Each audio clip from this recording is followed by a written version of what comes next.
இந்த வீடியோனுடைய சாராம்சம் நாம் பேசக்கூடியதனுடைய ரத்த கொதிப்பு தமிழக அரசியலை ஒரு மாறுதலை கொண்டு வர இருக்கிறது என்று தான் முன்னெச்சரிக்கையா சொல்ற விக்ரம். உங்களுக்கு மகனை காப்பாற்ற மருமகனை அனுப்பிய மாமனார் கடைசியில போய் சரணடைந்தது மோடியிடம். இதுவா திராவிட மாடல்? நீங்க எப்ப பாருங்க பணம் இல்ல திட்டுறது, எவனையாவது திட்டுறது.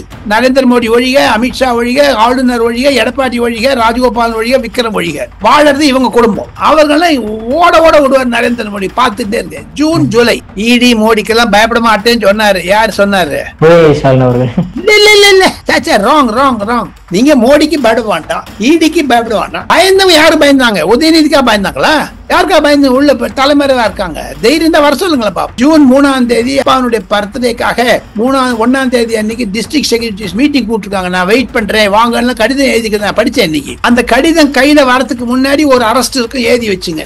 பாஜக உதயநிதியை விடமாட்டாங்க. சனாதனத்தை பற்றி இழிவுபடுத்ததனால் கண்டிப்பாக அவருக்கு ஈடியினுடைய காரம் அவங்க மேல இருக்குங்க. ஒரு நாள் வருங்க. நரேந்திர மோடியினுடைய அணுகுமுறை காரணமாகத்தான் இந்தியாவில் காங்கிரஸ் என்பது காணாமல் போகிவிட்டது. கண்டிப்பாக அண்ணாமலைக்கு உயர் பதவி கிடைக்கும். பொறுத்தவர் பூமி ஆழ்வார். கனிமொழி சமீப காலமாகவே அமித்ஷாவிற்கும் ராஜ்நாத் சிங்கிற்கும் நிர்மலா சீதாராமனுக்கும் சில நெருக்கமாகி விட்டார். அந்த நெருக்கமானதற்கு காரணம் இன்றல்ல நேற்றல்ல, பல ஆண்டுகளாகவே நெருக்கமாகி இருக்கிறார். இளையபாத நேயர்களுக்கு வணக்கம். இன்னைக்கு நம்ம நேர்காணல நம்ம சிறப்பு விருந்தினர் மூத்த பத்திரிகையாளரான டெல்லி ராஜகோபால் சாலமோட இணைஞ்சிருக்கிறாரு. இவர் இப்ப டெல்லியில் நடக்கக்கூடிய பல விஷயங்கள் இப்ப பார்த்திருக்க முடியுது. நம்ம ஸ்டாலின் அவர்கள் உடனடியாக டெல்லி போயிருக்காரு, நிறைய மோடியை மீட் பண்ணியிருக்கிறாரு. நித்தி ஆயோக்ல ஃபர்ஸ்ட் லைன்லயே நம்மளுக்கு கொடுத்துருக்காங்க. இந்த மாதிரி விஷயங்கள் நடந்துட்டு இருக்கும்போது பல அரிய தகவலுடன் திடுக்கிடும் தகவலோட நம்மளோட இணைஞ்சிருக்காரு நம்ம ராஜகோபால் சார் அவர்கள் தான். சார் வணக்கம் சார். நமஸ்காரம் விக்ரம். சார் எப்படி சார் இருக்கீங்க? சௌக்கியமா இருக்கு, நல்லா இருக்கேன்.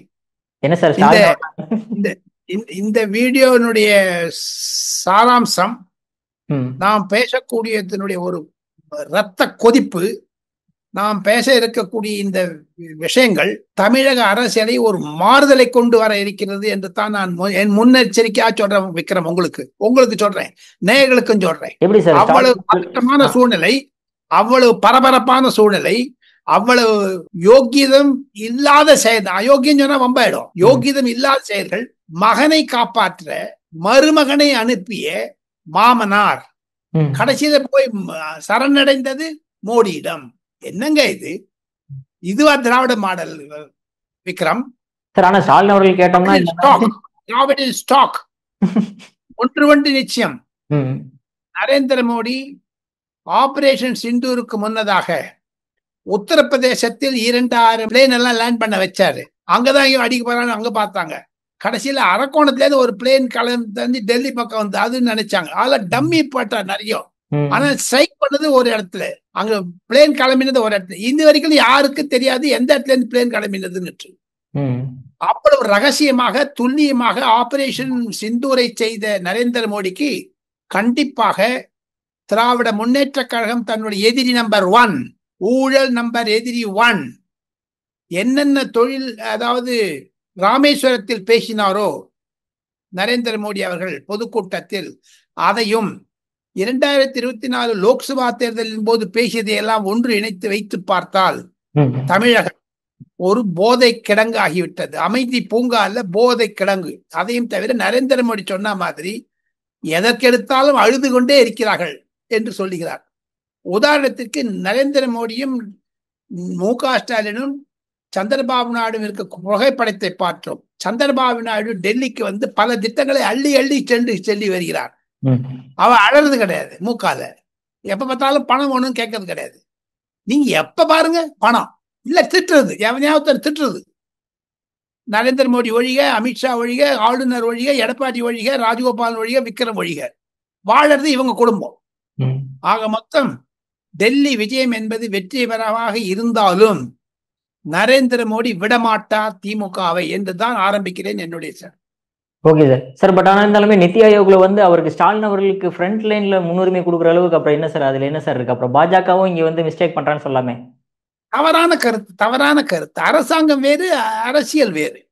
இதை குழப்ப வேண்டும் என்று தான் வந்தார். 4 வருடங்களாக வராத இருந்த முதலமைச்சர் துடிப்பு ஏன் வந்தது? எதற்காக வந்தது? அரிப்பு. வெங்காயத்தை உரித்தால் கண்ணில் ஜலம் வரும், எலுமிச்சம்பழத்தை உரித்தா கையில வலிக்கும், ஆரஞ்சு பழத்தை உரித்தா வலி வலிக்கும். முதல் வரிசையில் நின்றுட்டுனா அவருக்கு ஒரு சாட்டிஸ்பாக்சன் தான், ரைட்டு. இதுக்கு அதுக்கு சம்பந்தமே கிடையாது. ஆனானப்பட்ட யோகி ஆதித்யநாத் பக்கத்துல நிர்மலா சீதாராமன் பக்கத்துல நிற்கிற, அதை பத்தி ஏன் சொல்ல மாட்டேங்கிறீங்க? சிறுபான்மை வாக்கு வேடுன்ட்டு யோகி ஆதித்யநாத் படமே வாண்டான்ட்டு ஒடிஞ்சு வந்தாராமே நம்ம ஊர் சீஃப் மினிஸ்டர், நான் கேள்விப்பட்டேன். ஏன்னா சிறுபான்மை முஸ்லீம் வாக்குகள் போயிடும், கிறிஸ்டின் வாக்குகள் போயிடும். ஆக மொத்தம் முதல் வரிசையில் கொடுத்ததை பற்றி அவ்வளவு சீரியஸாக என்ன வேண்டாம் என்று தான் எனக்கு சில பாரதிய ஜனதா கட்சியும் அரசாங்கத்தில் இருப்பவர்கள் சொன்னார்கள். அவருடைய சீனியாரிட்டியை பார்த்து உட்கார வைத்தது, நிக்க வச்சது தப்பே கிடையாது. அதெல்லாம் கவர்மெண்ட் புரோட்டோகால் ஃபங்க்ஷனை பத்தி பேசவே பேசாதீங்க. அதான் சிலதெல்லாம் நடக்கும். இவர் கை தட்டினாரு நரேந்திர மோடி, உதயநிதி சாரி மு.க. ஸ்டாலின் கையை தட்டினாரு. கவலைப்படாத, உதயநிதி பாத்துக்கிறவங்க கை எப்படி எங்க அப்ப ராஜா கைய வச்சான்னு ஒரு பாட்டு சசிகலா மேல அப்படி கையை வச்சாரு. அது என்ன பாச்சு? ஜெயலலிதாவுடைய சலனத்துக்கு முன்னாடி நீ கவலைப்படாதுன்னு கையை வச்சாரு. அடுத்த நாள் நம்ம அவுட் ஆச்சு, ஜெயிலுக்கு போயிட்டாங்களே. ஆபரேஷன் சிந்து நடந்துட்டே இருக்குது. 22 நிமிஷத்தை 22 இடத்த அடிச்சேன்னு சொன்னாரு. அதே மாதிரி சில தடங்கைகள் சுப்ரீம் கோர்ட் மூலமாக வந்தாலும் அந்த விசாரணை தொடரும். எந்ததான் நீங்க சொன்னாலும் சரிங்க.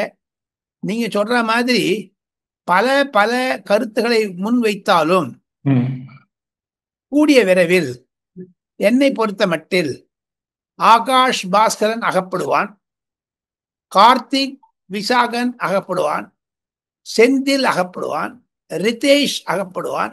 இப்ப நான் இன்னொரு பேர் ஒண்ணு கேட்டேன். அதுக்கு எனக்கு பேர் தவறாக சொல்லுவதற்கு அந்த நகரம் மன்னிக்கணும், நீங்களும் மன்னிக்கணும்.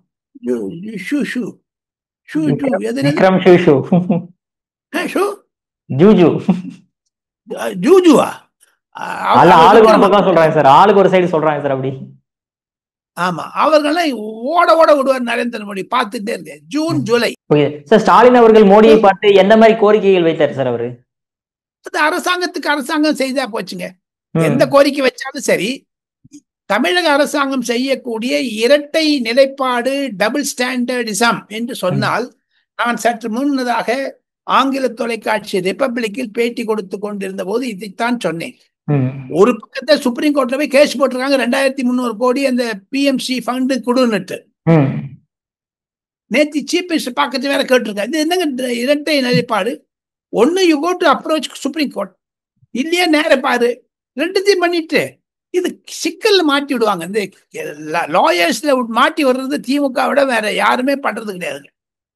சோ ஆக மொத்தம் நரேந்திர மோடியிடம் மோதாதே, நரேந்திர மோடியிடம் நாளை என்பது இல்லை என்பதுதான் என்னுடைய கருத்துங்க. மு.க. ஸ்டாலின் பார்த்து விட்டதுனால ஏதோ உறவு வந்துடுச்சோ, சாஃப்ட் ஆயிட்டாரோ. இடி மோடிக்கெல்லாம் பயப்பட மாட்டேன்னு சொன்னாரு. யார் சொன்னாரு? உதயநிதி ஸ்டாலின் அவர்கள். இல்ல சாச்சா, ராங். அரவிந்த் கெஜ்ரிவால் சொன்னாரு, உதயநிதி நேற்று சொன்னாரு. அரவிந்த் கெஜ்ரிவால் 6 மாசம் முன்னாடி அரவிந்த் கெஜ்ரிவால் எங்க போனாரு? ஜெயிலுக்கு போயிட்டாரு. அதே மாதிரி ஹேமந்த் சோரன் ஏடியாவது மோடியாவது நேற்று பாருங்க தாடி கட்சின்னு மு.க. ஸ்டாலின் நிற்கிறது, ஹேமந்த் சோரன் தான் நிற்கிறாரு. அந்த பஞ்சாபுடைய சீஃப் மினிஸ்டர் அப்படி கையொன்று அப்படி குடுங்கிறானு.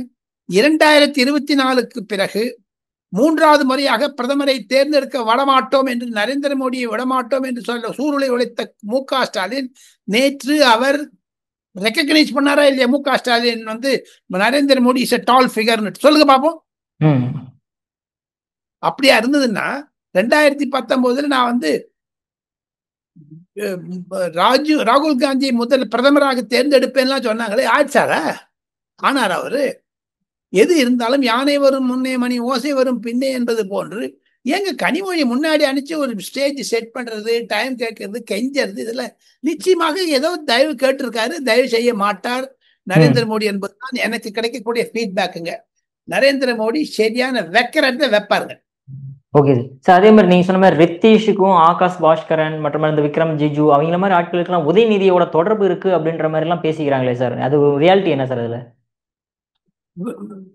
விக்ரம் ஒரே ஒரு கேள்வி கேட்கிறவங்கள, விசாகனுடைய அவங்களுடைய ரிப்போர்ட் 84 பக்கத்துக்கு டைப் அடிச்சு வச்சுட்டாங்க. என்போர்ஸ்மெண்ட் டைரக்டரேட்ல இருந்து. சுப்ரீம் கோர்ட் ஸ்டே கொடுத்துட்டாங்க. அந்த 84 பக்கம் அவ்வளவுதானே வங்க குடாவில் கரைச்சி விட்டுருவாங்களா? அந்த டாக்குமெண்ட்ஸ் எல்லாம் கிடைச்சிச்சு இல்ல உங்களுக்கு? அதை சுப்ரீம் கோர்ட் ஸ்டே பண்ணுவாங்களா?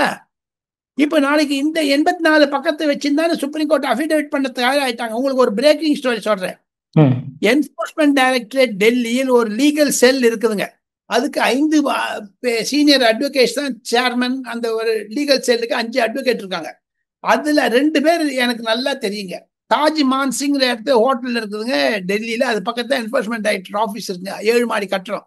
இவங்களுடைய ஆஃபீஸ் 5வது மாடியில இருக்குங்க. அந்த 2 பேர் எங்கிட்ட சொல்றாங்க, நாங்க அஃபிடேவிட் தயார் பண்ணியாச்சு, ஜூன் மாசம் நாங்க அஃபிடேவிட் ஃபைல் பண்ண போறோம். சுப்ரீம் கோர்ட் 15 நாள் டைம் கேட்டுருக்காங்க. நான் இந்த 84 பக்கம் நாங்க கண்டுபிடிச்சது நீங்க சொன்ன இத்தனை பேரும் செந்தில், ஆகாஷ், ஆனந்த், ரிதேஷ், ஜூஜு, ஜாஜா, ஜூஜு, ஜிஜி, ஜோஜோ, கே பூ எல்லாருமே நாங்க பேரு கொடுத்துருவோம். தலைமுறை காரணம் எங்க ஒண்ணுங்க, எதுக்குங்க அவர் தலைமுறை ஆறாங்க? நீங்க மோடிக்கு பயப்பட வேண்டாம், ஈடிக்கு பயப்பட வேண்டாம். பயந்தவங்க யாரு பயந்தாங்க? உதயநிதிக்கா பயந்தாங்களா? யாருக்கா பயந்து உள்ள தலைமறைவா இருக்காங்க? தைரியம் தான் வர சொல்லுங்களேன் பார்ப்போம். இதெல்லாம் ஒரு தமிழக சொல்லக்கூடாதுங்க. ஒன்றும் அது வேற ஏதாவது கேளுங்க சொல்லலாம்.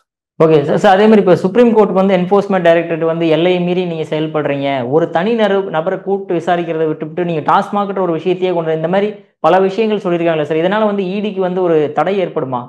எதுவுமே தடையெல்லாம் ஏற்பாடு, அவங்க பாட்டில் வேலை செஞ்சுட்டு இருப்பாங்க. தடை ஏற்படாது. எப்படி சார்? ஏன்னா அவங்க வந்து அந்த ஜட்ஜ்மெண்ட்டை வந்து இங்க திமுக காரங்க எடுத்து கொண்டாடிக்கிட்டு இருக்காங்களே சார், பாஜகவுக்கு விழுந்த மிகப்பெரிய அடி. வாழ்க நிரந்தரமான ஒரு தற்காலிகமான ஒரு குஷி, நோ ப்ராப்ளம். அதுக்கு சம்பந்தமே கிடையாது விக்ரம்.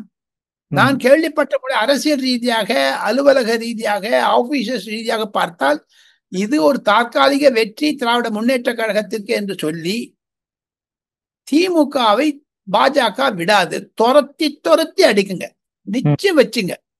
நீங்க நரேந்திர மோடிய பதுங்கி அடிப்பாங்க. நேற்று அவ்வளோ நரேந்திர மோடிக்கு கருப்பு கொடி காமிச்சாரு. ஏங்க கை அப்படி போய் தட்டிக்கிறாரு போய் பக்கத்துல?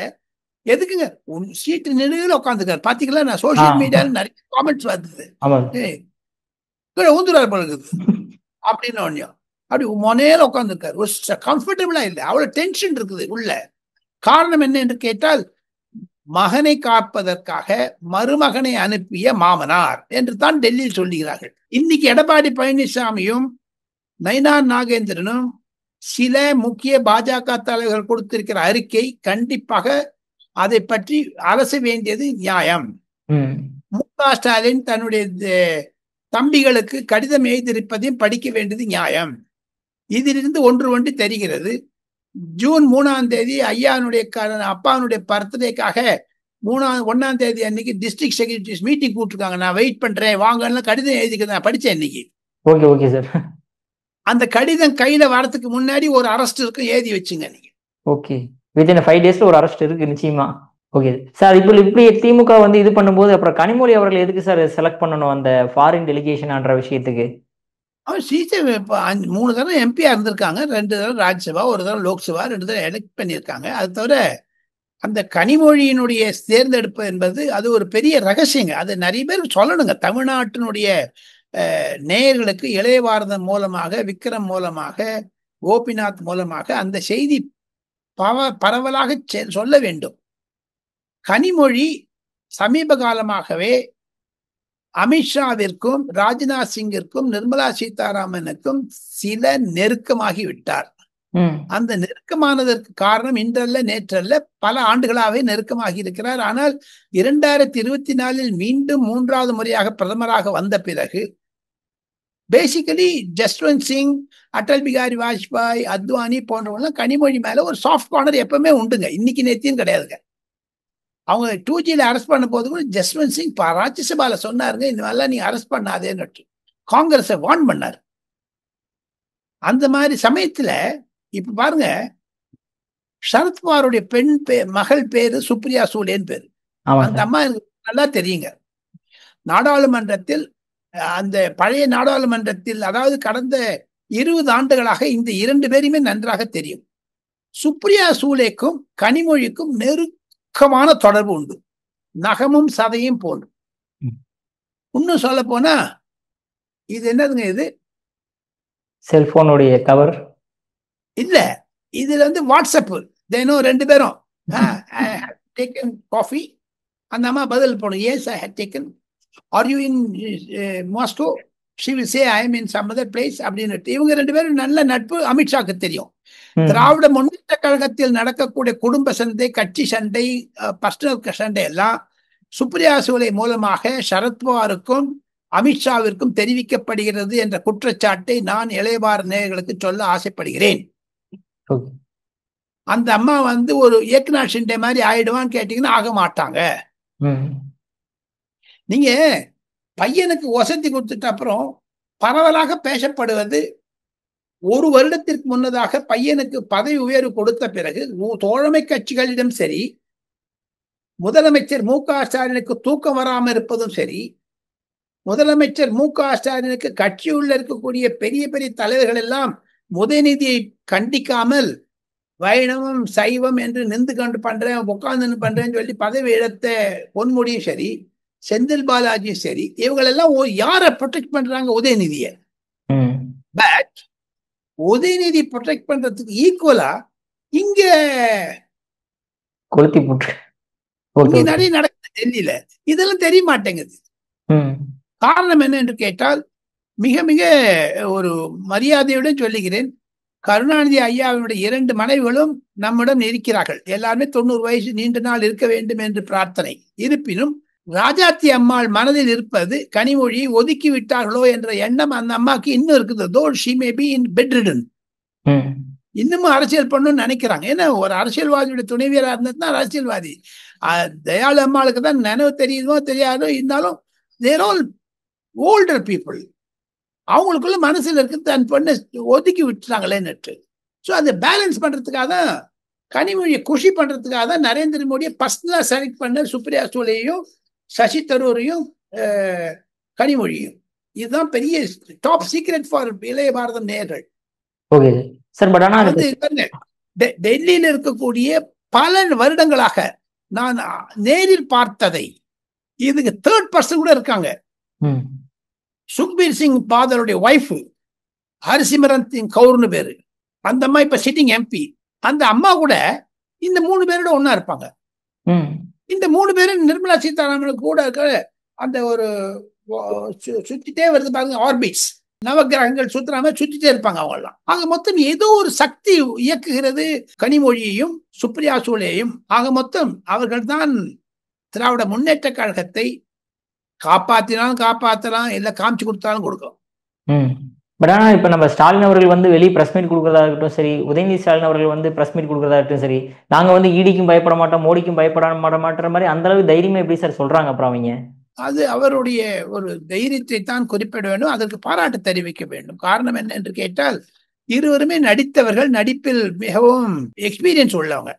நடுவுல அவர் சில துணை நடிகர்கள் சந்தானம் போன்றவர்கள் எல்லாம் உதயநிதியை பற்றி எப்படி சொன்னாலும் he is acting, that's all. உள்ள என்ன இருக்குன்னு தெரியல.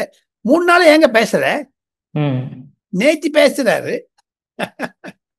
அந்த ஸ்டே கொடுக்கற மட்டும் ஏங்க பேசாத இருந்தாங்க? சனாதனம் எங்க போச்சுங்க? பாஜக உதயநிதியை விடமாட்டாங்க. சனாதனத்தை பற்றி இழிவுபடுத்ததனால் கண்டிப்பாக அவருக்கு ஒரு ஒரு ஒரு ஒரு ஒரு ஈடியினுடைய காரம் அவங்க மேல இருக்குங்க. ஒரு நாள் வருங்க. Okay sir. அடுத்ததான் நம்ம ஒரு விஷயம் பார்த்தோம் அப்படின்னா, நம்ம ஆர்பிஐ கொடுத்த கைட்லைன்ஸ் சார். அதாவது நம்ம இந்த கோல்டு சம்பந்தமா, கோல்டு அடமானம் வைக்கும்போது நீங்க ரசீது கொண்டு வரணும், இல்லைன்னா நீங்க ரிட்டர்ன் ஸ்டேட்மெண்ட் கொண்டு வரணும் அப்படிங்கிறது. அதை எதிர்கட்சிக்காரங்க விமர்சனம் செஞ்சா கூட பரவாயில்ல, எடப்பாடி பழனிசாமி அவர்கள் முதற்கொண்டு அவர்கள்லாம் இதெல்லாம் திரும்ப பெறணும் அப்படின்ற மாதிரி சொல்லியிருக்காங்களே சார், எதனால சார் அந்த மாதிரி விஷயங்கள்?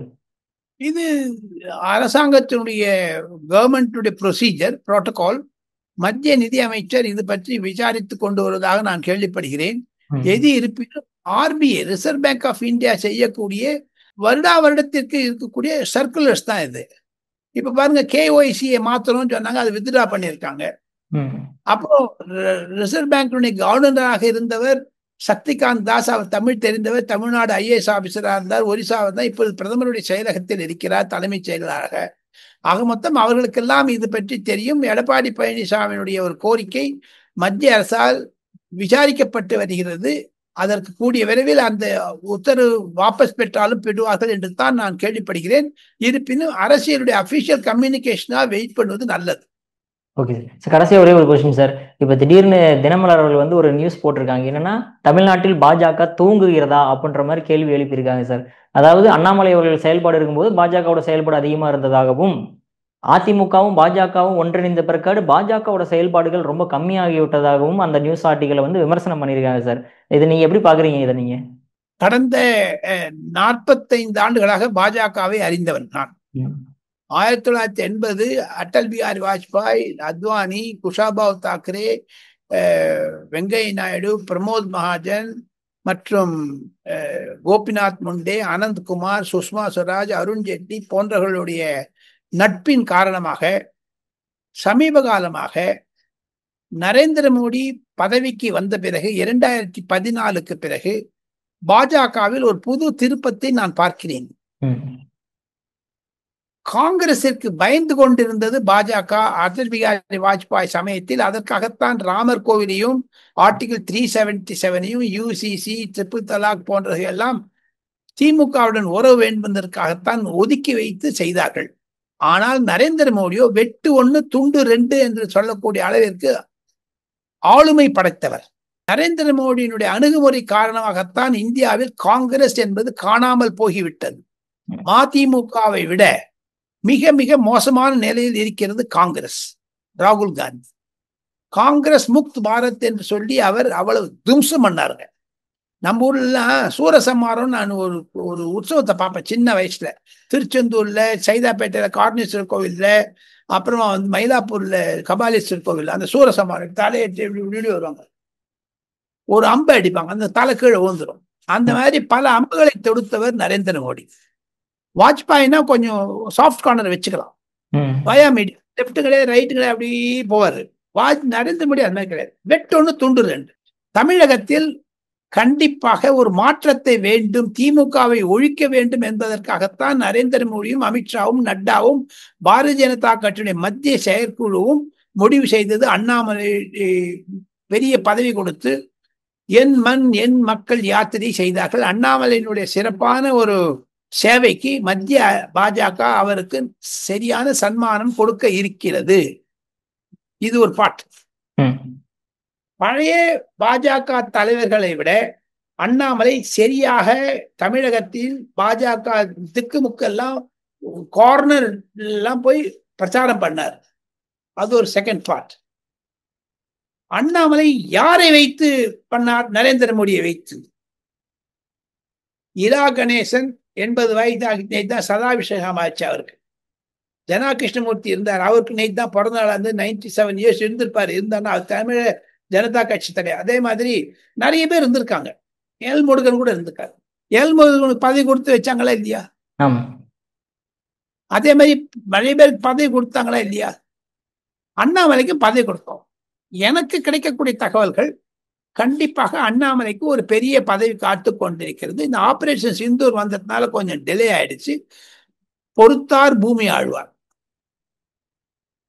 நீங்க தடால்ட்டு if you want to spread some message negative பண்ணீங்கன்னா நரேந்திர மோடி கட் பண்ணி விட்டுருவாரு.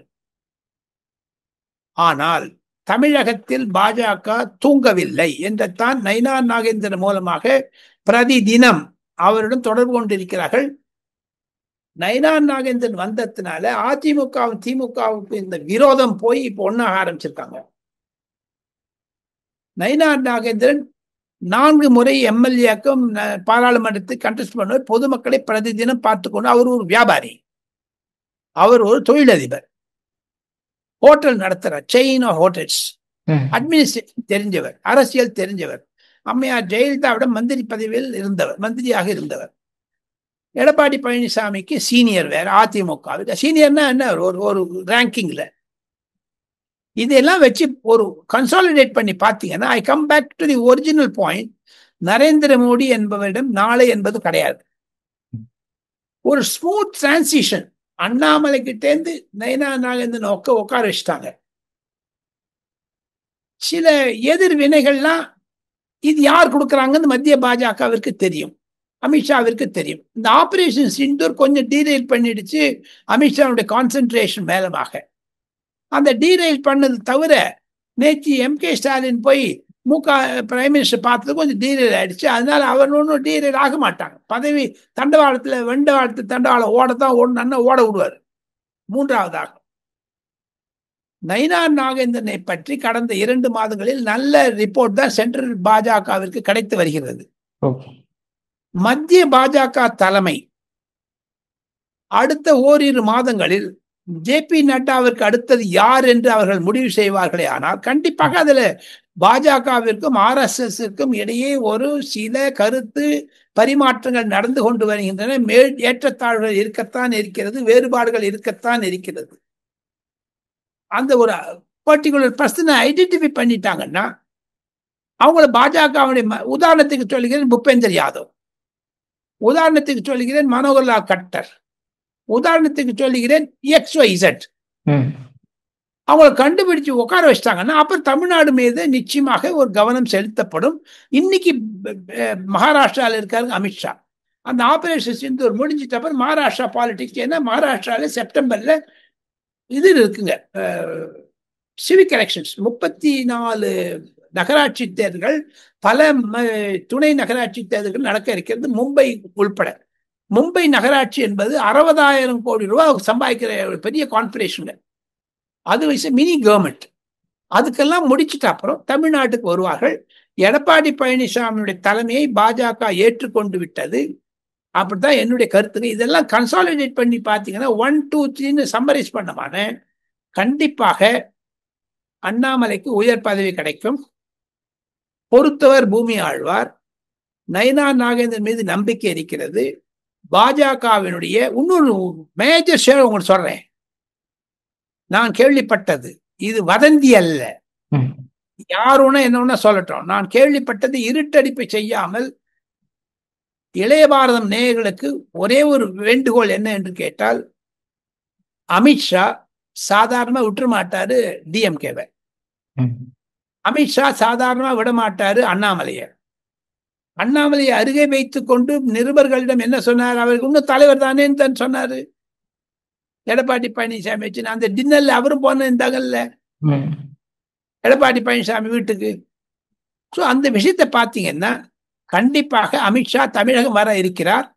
அமித்ஷாவிடம் இருக்கக்கூடிய ஒரு கோப்பு உளவுத்துறை மூலமாகவும் பிளஸ் சில பிரைவேட் ஏஜென்சி மூலமாகவும் கருத்து கணிப்பு நடக்க இருக்கிறது, நடந்து கொண்டிருக்கிறது, மாதம் நடந்து கொண்டிருக்கிறது. அதற்கென்று மும்பையிலும் கல்கட்டாவிலும் சென்னையிலும் ஹைதராபாத்திலும் இருக்கக்கூடிய பல தனியார் நிறுவனங்கள் குறைந்தது 7 அல்லது 8 பிரதி தினம் அவர்களுக்கு ஒரு நேஷன் மூட் சர்வே என்று சொல்வார்கள், மூட் அது நேஷன் என்று சொல்வார்கள். அது அமித்ஷாவிடம் நட்டாவிடம் செல்லுகிறது. அரசாங்க ரீதியாக நரேந்திர மோடியிடம் IB கொடுக்குறாங்க, அமித்ஷாவுக்கு தராங்க. இதெல்லாம் வச்சு பார்த்தா ஆபரேஷன் சிந்தூருக்கு அப்புறம் அகில இந்தியாவில் நரேந்திர மோடிக்கு 400 சீட்டு வரும் சொல்றாங்க லோக்சபால. தமிழகத்தில் இன்று தேர்தல் வந்தால் 32 இடங்கள் அதிமுக பாஜக பிடிக்கும் லோக்சபாவை என்று சொல்லுகிறார்கள். அசம்பிளிக்கு அதே வச்சு பார்த்தீங்கன்னா மோர் தென் 165 to 170 ADMK வரும் சொல்றாங்க. அதை வைத்து கொண்டுதான் சமீப காலமாக நரேந்திர மோடியிடம் அமித்ஷாவிடம் எடப்பாடி பழனிசாமி சில முக்கியஸ்தர்கள் மூலமாக பேசிக்கொண்டிருக்கிறார்கள். மனம் தளர வேண்டாம் என்று சொல்லுகிறார்கள். திமுகவை ஒழித்து கட்டுவோம் என்பதுதான் பாஜகவுடைய மத்திய பாஜகவுடைய நோக்கம் என்பதைத்தான் சொல்லி விக்ரமிடமிருந்து விடைபெற்று அடுத்த வீடியோவில் இளைய பாரத நேயர்களை சந்திக்கிறேன் என்று சொல்லி விடைபெறுகிறேன். நன்றி, வணக்கம். நன்றி, வணக்கம் சார்.